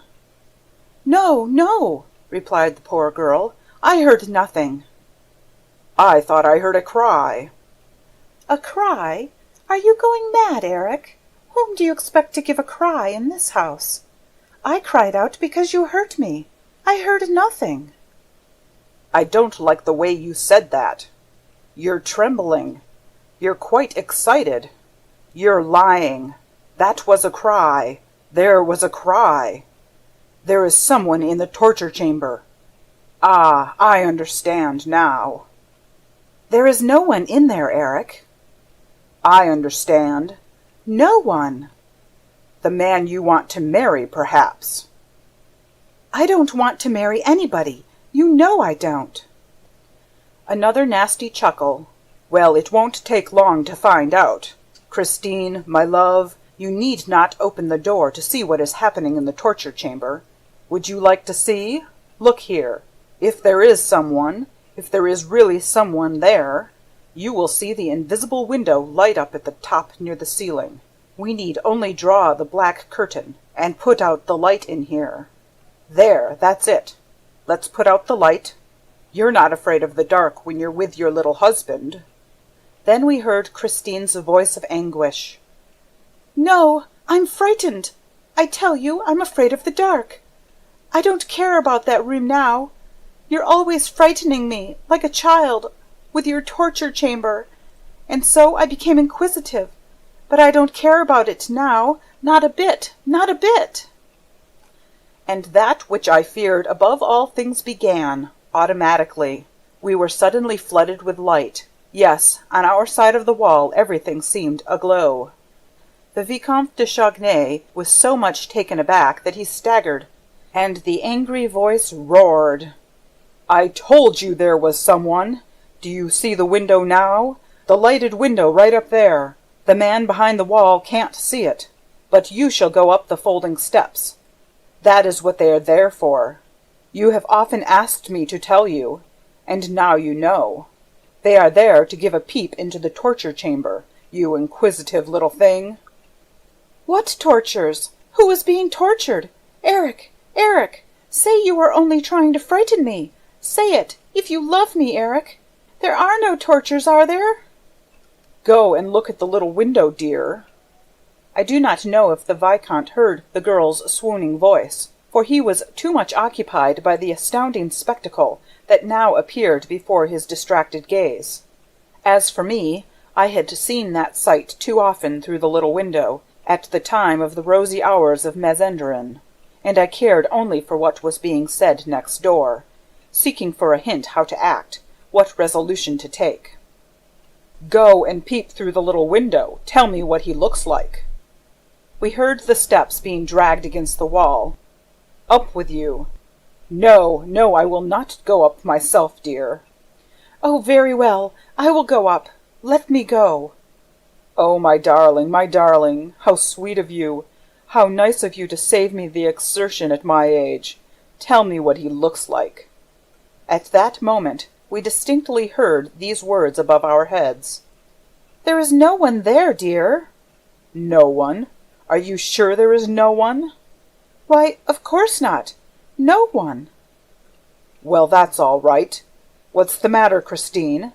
You're not going to faint, are you? As there is no one there. Here, come down. There. Pull yourself together, as there is no one there. But how do you like the landscape?" "Oh, very much." "There, that's better. You're better now, are you not? That's all right, you're better. No excitement. And what a funny house, isn't it, with landscapes like that in it?" "Yes, it's like the Musée Grévin. But say, Eric, there are no tortures in there. What a fright you gave me!" "Why, as there is no one there." "Did you design that room? It's very handsome." You're a great artist, Eric. Yes, a great artist in my own line. But tell me, Eric, why did you call that room the torture chamber? Oh, it's very simple. First of all, what did you see? I saw a forest. And what is in a forest? Trees. And what is in a tree? Birds. Did you see any birds? No, I did not see any birds. Well, what did you see? Think. You saw branches. And what are the branches? Asked the terrible voice. There's a gibbet. That is why I call my wood the torture chamber. You see, it's all a joke. I never express myself like other people. But I am very tired of it. I'm sick and tired of having a forest and a torture chamber in my house, and of living like a mountebank in a house with a false bottom. I'm tired of it. I want to have a nice, quiet flat, with ordinary doors and windows and a wife inside it, like anybody else. A wife whom I could love and take out on Sundays and keep amused on weekdays. Here, shall I show you some card tricks? That will help us to pass a few minutes while waiting for 11 o'clock tomorrow evening. My dear little Christine, are you listening to me? Tell me you love me. No, you don't love me, but no matter, you will. Once you could not look at my mask because you knew what was behind, and now you don't mind looking at it, and you forget what is behind. One can get used to everything if one wishes. Plenty of young people who did not care for each other before marriage have adored each other since. Oh, I don't know what I am talking about. But you would have lots of fun with me. For instance, I am the greatest ventriloquist that ever lived. I am the first ventriloquist in the world. You're laughing. Perhaps you don't believe me. Listen. The wretch, who really was the first ventriloquist in the world, was only trying to divert the child's attention from the torture chamber. But it was a stupid scheme, for Christine thought of nothing but us. She repeatedly besought him in the gentlest tones which she could assume. "Put out the light in the little window. Eric, do put out the light in the little window." For she saw that this light, which appeared so suddenly, and of which the monster had spoken in so threatening a voice, must mean something terrible. One thing must have pacified her for a moment, and that was seeing the two of us behind the wall in the midst of that resplendent light, alive and well. But she would certainly have felt much easier if the light had been put out. Meantime, the other had already begun to play the ventriloquist. He said, "Here, I raise my mask a little. Oh, only a little. You see my lips, such lips as I have. They're not moving. My mouth is closed, such mouth as I have. And yet you hear my voice. Where will you have it? In your left ear? In your right ear? In the table? In those little ebony boxes on the mantelpiece? Listen, dear. It's in the little box on the right of the mantelpiece. What does it say? Shall I turn the scorpion? And now crack! What does it say in the little box on the left? Shall I turn the grasshopper? And now crack! Here it is in the little leather bag. What does it say? I am the little bag of life and death. And now crack! It is in Carlotta's throat, in Carlotta's golden throat, in Carlotta's crystal throat, as I live. What does it say? It says, "It's I, Mr. Toad. It's I singing. I feel without alarm. Coack! With its melody unwind me, coack!" And now crack! It is I chair in the ghost's box, and it says, "Madame Carlotta is singing tonight to bring the chandelier down." And now crack! Aha! Where is Eric's voice now? Listen, Christine, darling, listen. It is behind the door of the torture chamber. Listen. It's myself in the torture chamber.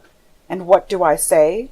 I say, "Woe to them that have a nose, a real nose, and come to look round the torture chamber. Ah, ha, ha!" Oh, the ventriloquist's terrible voice! It was everywhere, everywhere! It passed through the little invisible window, through the walls. It ran around us, between us. Eric was there, speaking to us. We made a movement as though to fling ourselves upon him, but already swifter, more fleeting than the voice of the echo, Eric's voice had leapt back behind the wall. Soon we heard nothing more at all, but this is what happened. "Eric, Eric," said Christine's voice, "you tire me with your voice. Don't go on, Eric. Isn't it very hot in here?" "Oh, yes," replied Eric's voice. "The heat is unendurable."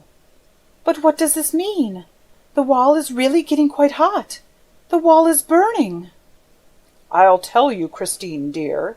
It is because of the forest next door." "Well, what has that to do with it? The forest?" "Why, didn't you see that it was an African forest?" And the monster laughed so loudly and hideously that we could no longer distinguish Christine's supplicating cries. The Vicomte de Chagny shouted and banged against the walls like a madman.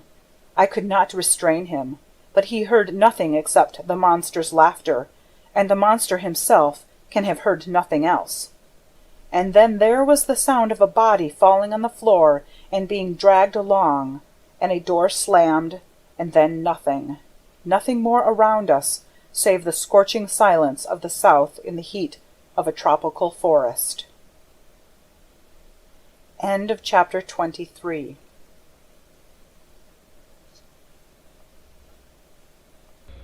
The Phantom of the Opera by Gaston Leroux. Chapter 24. Barrels, barrels. Any barrels to sell? The Persian's narrative continued. I have said that the room in which Monsieur le Vicomte de Chagny and I were imprisoned was a regular hexagon, lined entirely with mirrors. Plenty of these rooms have been seen since, mainly at exhibitions. They are called palaces of illusion, or some such name. But the invention belongs entirely to Eric, who built the first room of this kind under my eyes, at the time of the rosy hours of Mazenderan. A decorative object, such as a column, for instance, was placed in one of the corners, and immediately produced a hall of 1,000 columns, for, thanks to the mirrors, the real room was multiplied by 6 hexagonal rooms, each of which, in its turn, was multiplied indefinitely. But the little sultana soon tired of this infantile illusion, whereupon Eric altered his invention into a torture chamber. For the architectural motif, placed in one corner, he substituted an iron tree. This tree, with its painted leaves, was absolutely true to life, and was made of iron so as to resist all the attacks of the patient, who was locked into the torture chamber. We shall see how the scene thus obtained was twice altered simultaneously into 2 successive other scenes by means of the automatic rotation of the drums or rollers in the corners. These were divided into 3 sections, fitting into the angles of the mirrors, and each supporting a decorative scheme that came into sight as the roller revolved upon its axis. The walls of this strange room gave the patient nothing to lay hold of, because, apart from the solid decorative object, they were simply furnished with mirrors, thick enough to withstand any onslaught of the victim, who was flung into the chamber empty-handed and barefoot. There was no furniture. The ceiling was capable of being lit up. An ingenious system of electric heating, which has since been imitated, allowed the temperature of the walls and room to be increased at will. I am giving all these details of a perfectly natural invention, producing, with a few painted branches, the supernatural illusion of an equatorial forest blazing under the tropical sun, so that no one may doubt the present balance of my brain, or feel entitled to say that I am mad, or lying, or that I take him for a fool. Footnote 11. It is very natural that, at the time when the Persian was writing, he should take so many precautions against any spirit of incredulity on the part of those who were likely to read his narrative. Nowadays, when we have all seen this sort of room, his precautions would be superfluous. End of footnote. I now return to the facts where I left them. When the ceiling lit up and the forest became visible around us, the Viscount's stupefaction was immense. That impenetrable forest, with its innumerable trunks and branches, threw him into a terrible state of consternation. He passed his hands over his forehead, as though to drive away a dream. His eyes blinked, and, for a moment, he forgot to listen. I have already said that the sight of the forest did not surprise me at all, and therefore I listened for the two of us to what was happening next door. Lastly, my attention was especially attracted, not so much to the scene as to the mirrors that produced it. These mirrors were broken in parts. Yes, they were marked and scratched. They had been starred, in spite of their solidity, and this proved to me that the torture chamber in which we were now had already served a purpose. Yes, some wretch, whose feet were not bare like those of the victims of the rosy hours of Mazenderan, had certainly fallen into this mortal illusion, and, mad with rage, had kicked against those mirrors which, nevertheless, continued to reflect his agony. And the branch of the tree on which he had put an end to his own sufferings was arranged in such a way that, before dying, he had seen for his last consolation 1,000 men writhing in his company.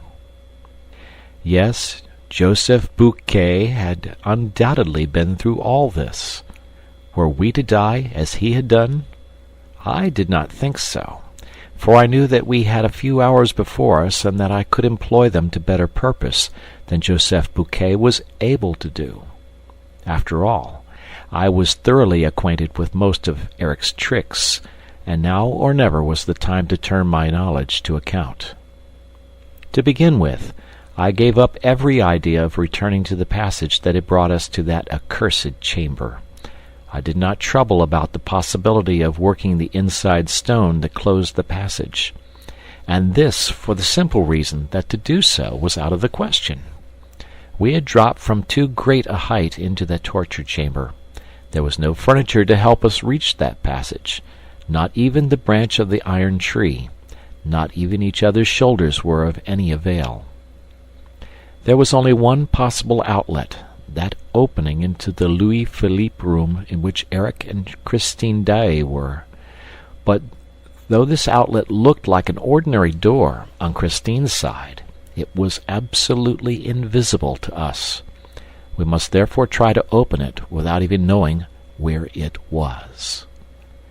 When I was quite sure that there was no hope for us from Christine Daaé's side, when I had heard the monster dragging the poor girl from the Louis-Philippe room, lest she should interfere with our tortures, I resolved to set to work without delay. But I had first to call Monsieur de Chagny, who was already walking about like a madman, uttering incoherent cries. The snatches of conversation which he had caught between Christine and the monster had contributed not a little to drive him beside himself.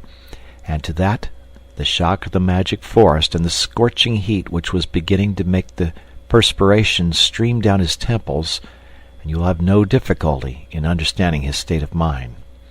He shouted Christine's name, brandished his pistol, knocked his forehead against the glass in his endeavors to run down the glades of the elusive forest. In short, the torture was beginning to work its spell upon a brain unprepared for it. I did my best to induce the poor Viscount to listen to reason.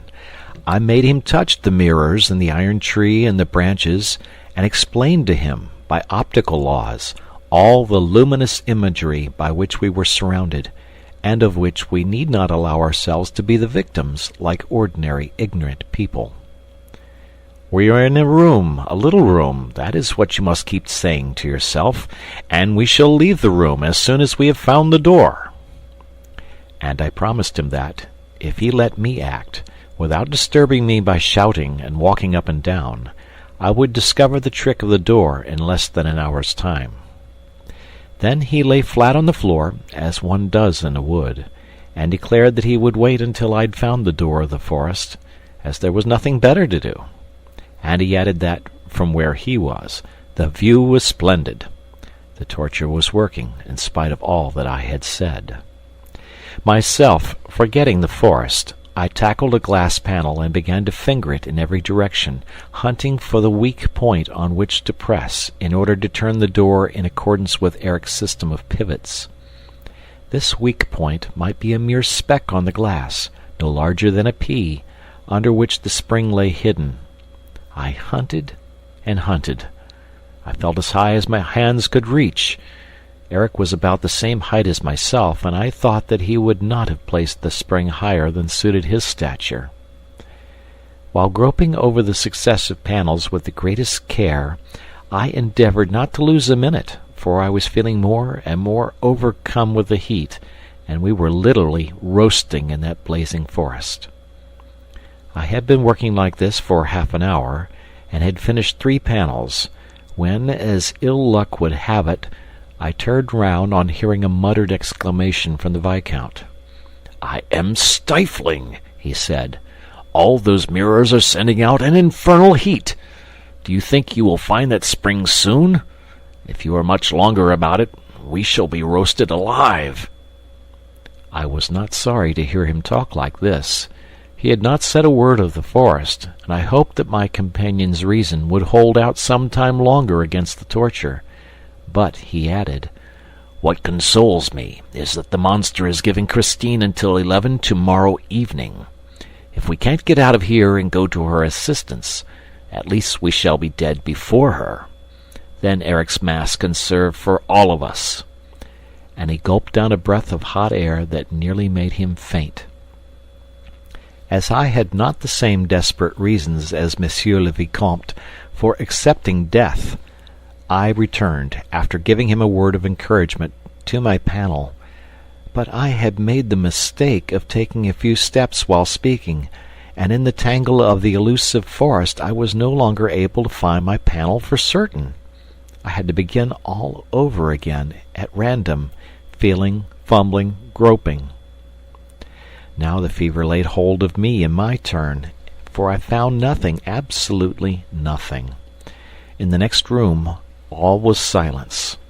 We were quite lost in the forest, without an outlet, a compass, a guide, or anything.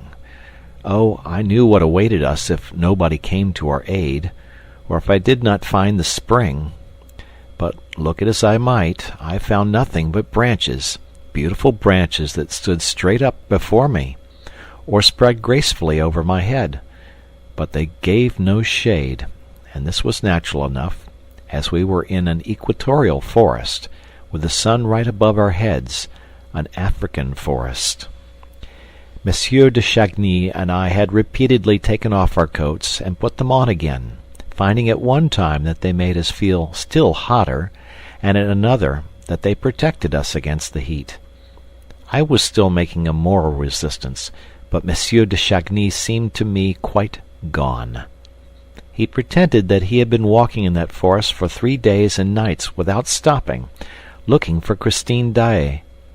From time to time, he thought he saw her behind the trunk of a tree, or gliding between the branches, and he called to her with words of supplication that brought the tears to my eyes.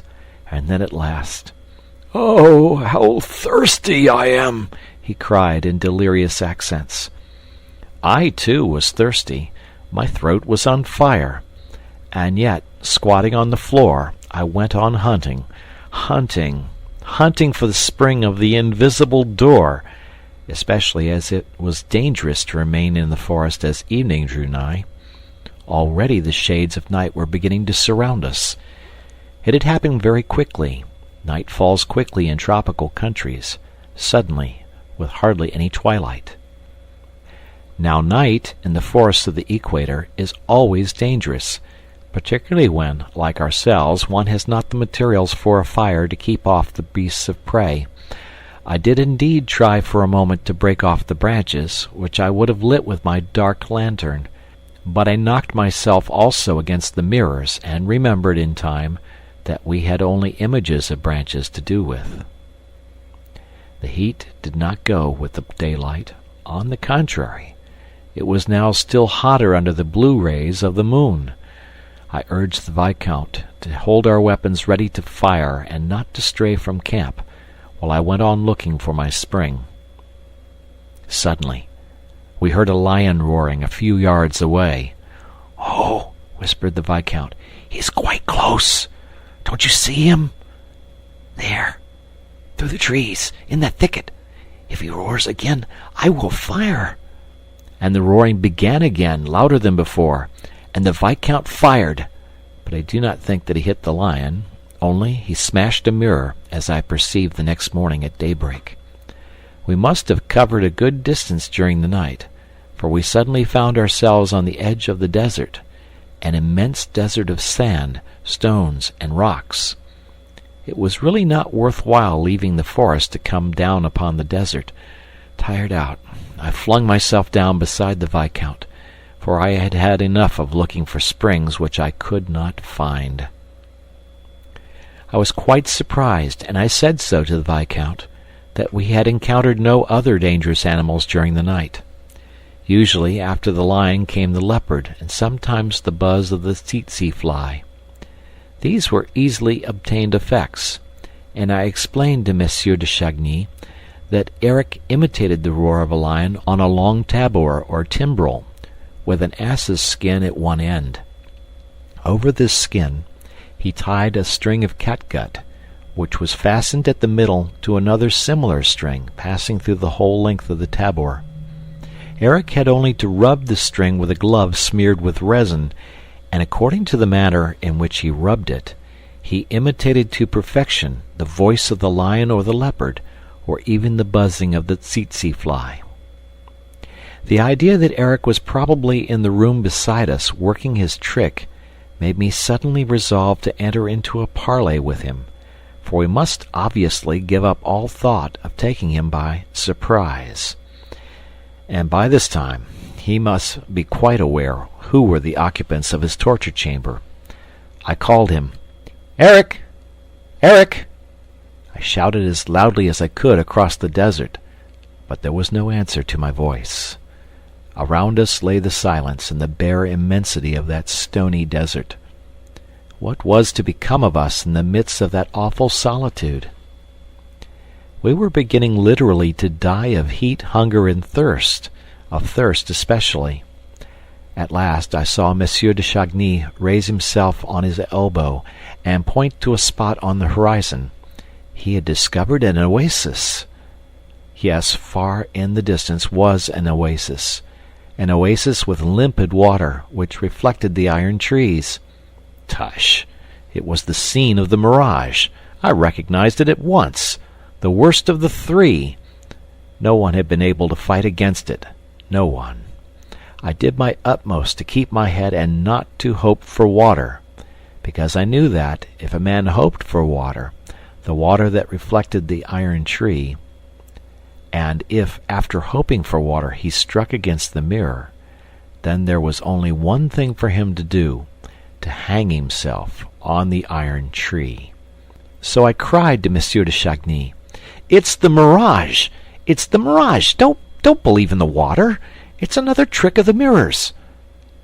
Then he flatly told me to shut up, with my tricks of the mirrors, my springs, my revolving doors, and my palaces of illusions. He angrily declared that I must be either blind or mad to imagine that all that water flowing over there, among those splendid, numberless trees, was not real water, and the desert was real, and so was the forest, and it was no use trying to take him in. He was an old, experienced traveler. He had been all over the place. And he dragged himself along, saying, "Water! Water!"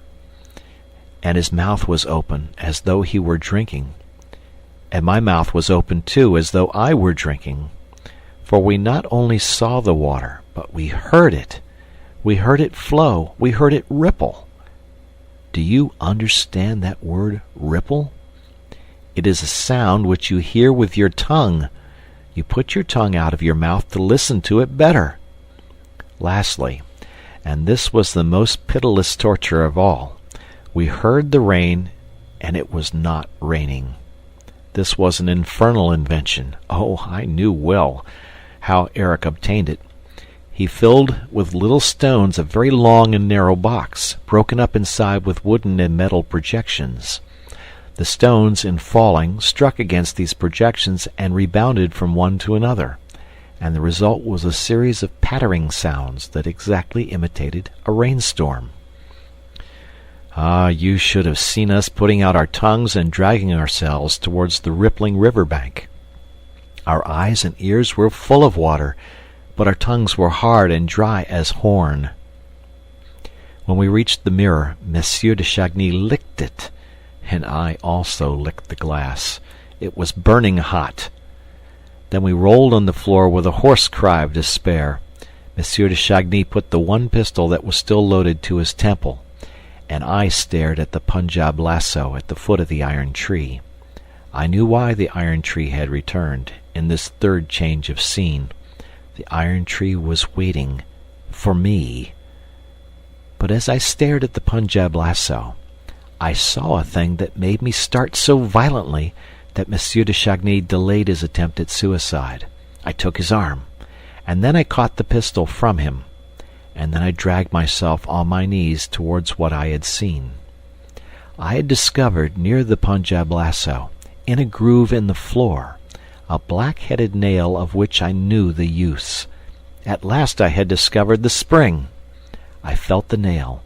I lifted a radiant face to Monsieur de Chagny, and the black-headed nail yielded to my pressure. And then we saw not a door opened in the wall, but a cellar flap released in the floor. Cool air came up to us from the black hole below. We stooped over that square of darkness as though over a limpid well.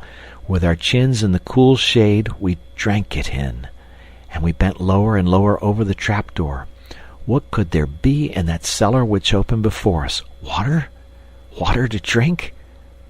I thrust my arm into the darkness, and came upon a stone and another stone, a staircase, a dark staircase leading into the cellar. The Viscount wanted to fling himself down the hole, but I, fearing a new trick of the monsters, stopped him, turned on my dark lantern, and went down first. The staircase was a winding one and led down into pitchy darkness. But oh, how deliciously cool were the darkness and the stairs! The lake could not be far away. We soon reached the bottom. Our eyes were beginning to accustom themselves to the dark, to distinguish shapes around us, circular shapes, on which I turned the light of my lantern. Barrels! We were in Eric's cellar. It was here that he must keep his wine and perhaps his drinking water. I knew that Eric was a great lover of good wine. Ah, there was plenty to drink here. Monsieur de Chagny patted the round shapes and kept on saying, "Barrels! Barrels! What a lot of barrels!" Indeed, there was quite a number of them, symmetrically arranged in 2 rows, one on either side of us. They were small barrels, and I thought that Eric must have selected them of that size to facilitate their carriage to the house on the lake. We examined them successively to see if one of them had not a funnel, showing that it had been tapped at some time or another, but all the barrels were hermetically closed. Then, after half lifting one to make sure it was full, we went on our knees, and with the blade of a small knife which I carried, I prepared to stave in the bunghole.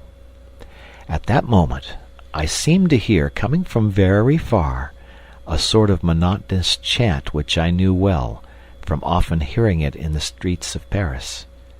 "Barrels, barrels, any barrels to sell?" My hand desisted from its work. Monsieur de Chagny had also heard. He said, "That's funny. It sounds as if the barrel were singing." The song was renewed farther away. "Barrels, barrels, any barrels to sell?" "Oh, I swear," said the Viscount, "that the tune dies away in the barrel." We stood up and went to look behind the barrel. "It's inside," said Monsieur de Chagny. "It's inside."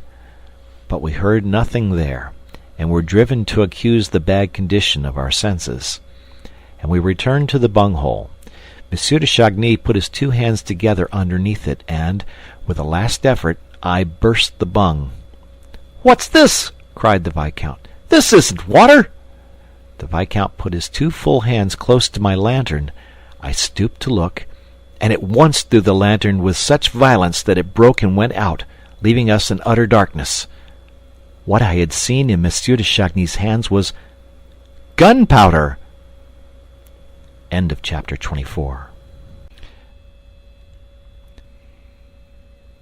The Phantom of the Opera by Gaston Leroux. Chapter 25. The Scorpion or the Grasshopper, which? The Persian's narrative concluded. The discovery flung us into a state of alarm that made us forget all our past and present sufferings. We now knew all that the monster meant to convey when he said to Christine Daaé, "Yes or no. If your answer is no, everybody will be dead and buried." Yes, buried under the ruins of the Paris Grand Opera. The monster had given her until 11 o'clock in the evening. He had chosen his time well. There would be many people, many members of the human race, up there in the resplendent theater. What finer retinue could be expected for his funeral? He would go down to the tomb escorted by the whitest shoulders in the world, decked with the richest jewels. 11 o'clock tomorrow evening. We were all to be blown up in the middle of the performance, if Christine Daaé said no. 11 o'clock tomorrow evening. And what else could Christine say but no? Would she not prefer to espouse death itself rather than that living corpse? She did not know that on her acceptance or refusal depended the awful fate of many members of the human race. 11 o'clock tomorrow evening. And we dragged ourselves through the darkness, feeling our way to the stone steps, for the light in the trapdoor overhead that led to the room of mirrors was now extinguished, and we repeated to ourselves, 11 o'clock tomorrow evening. At last I found the staircase, but suddenly I drew myself up on the first step, for a terrible thought had come to my mind. What is the time? What was the time? For, after all, 11 o'clock tomorrow evening might be now, might be this very moment. Who could tell us the time? We seemed to have been imprisoned in that hell for days and days, for years, since the beginning of the world. Perhaps we should be blown up then and there. A sound, a crack. Did you hear that? There, in the corner. Good heavens! Like a sound of machinery. Again! Oh, for a light! Perhaps it's machinery that is to blow everything up. I tell you, a cracking sound. Are you deaf? Monsieur de Chagny and I began to yell like bad men. Fear spurred us on. We rushed up the treads of the staircase, stumbling as we went. Anything to escape the dark, to return to the mortal light of the room of mirrors. We found the trapdoor still open, but it was now as dark in the room of mirrors as in the cellar which we had left. We dragged ourselves along the floor of the torture chamber, the floor that separated us from the powder magazine. What was the time? We shouted. We called. Monsieur de Chagny to Christine, I to Eric. I reminded him that I had saved his life. But no answer, save that of our despair, of our madness. What was the time? We argued. We tried to calculate the time which we had spent there, but we were incapable of reasoning. If only we could see the face of a watch! Mine had stopped, but Monsieur de Chagny's was still going. He told me that he had wound it up before dressing for the opera. We had not a match upon us, and yet we must know. Monsieur de Chagny broke the glass of his watch and felt the 2 hands. He questioned the hands of the watch with his fingertips, going by the position of the ring of the watch. Judging by the space between the hands, he thought it might be just 11 o'clock. But perhaps it was not the 11 o'clock of which we stood in dread. Perhaps we had still 12 hours before us. Suddenly I exclaimed, "Hush!" I seemed to hear footsteps in the next room. Someone tapped against the wall. Christine Daaé's voice said, "Raoul! Raoul!" We were now all talking at once, on either side of the wall. Christine sobbed. She was not sure that she would find Monsieur de Chagny alive. The monster had been terrible, it seemed, had done nothing but rave, waiting for her to give him the yes which she refused. And yet she had promised him that yes, if he would take her to the torture chamber. But he had obstinately declined, and had uttered hideous threats against all members of the human race. At last, after hours and hours of that hell, he had that moment gone out, leaving her alone to reflect for the last time. Hours and hours! What is the time now? What is the time, Christine? It is 11 o'clock. 11 o'clock, all but 5 minutes. But which 11 o'clock? The 11 o'clock that is to decide life or death. He told me so just before he went. He's terrible. He's quite mad. He tore off his mask, and his yellow eyes shot flames. He did nothing but laugh. He said, "I give you 5 minutes to spare your blushes. Here," he said, taking a key from the little bag of life and death, "here is the little bronze key that opens the 2 ebony caskets on the mantelpiece in the Louis Philippe room. In one of the caskets you will find a scorpion, in the other a grasshopper, both very cleverly imitated in Japanese bronze. They will say yes or no for you. If you turn the scorpion round, that will mean to me when I return that you have said yes. The grasshopper will mean no." And he laughed like a drunken demon.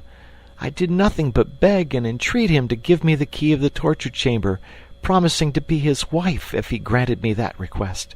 But he told me that there was no future need for that key, and that he was going to throw it into the lake. And he again laughed like a drunken demon and left me. Oh, his last words were, "The grasshopper! Be careful of the grasshopper! A grasshopper does not only turn, it hops! It hops! And it hops jolly high!" The 5 minutes had nearly elapsed, and the scorpion and the grasshopper were scratching at my brain. Nevertheless, I had sufficient lucidity left to understand that, if the grasshopper were turned, it would hop, and with it many members of the human race. There was no doubt but that the grasshopper controlled an electric current intended to blow up the powder magazine. Monsieur de Chagny, who seemed to have recovered all his moral force from hearing Christine's voice, explained to her in a few hurried words the situation in which we and all the opera were. He told her to turn the scorpion at once. There was a pause. "Christine," I cried, "where are you?" "By the scorpion." "Don't touch it!" The idea had come to me, for I knew my Eric, that the monster had perhaps deceived the girl once more. Perhaps it was the scorpion that would blow everything up. After all, why wasn't he there? The 5 minutes were long past, and he was not back. Perhaps he had taken shelter and was waiting for the explosion. Why had he not returned? He could not really expect Christine ever to consent to become his voluntary prey. Why had he not returned? "Don't touch the scorpion," I said. "Here he comes!" cried Christine. "I hear him! Here he is!" We heard his steps approaching the Louis Philippe room. He came up to Christine, but did not speak. Then I raised my voice. "Eric, it is I. Do you know me?" With extraordinary calmness, he at once replied, "So, you are not dead in there? Well, then, see that you keep quiet." I tried to speak, but he said coldly, "Not a word, daroga, or I shall blow everything up." And he added, "The honor rests with mademoiselle. Mademoiselle has not touched the scorpion." How deliberately he spoke.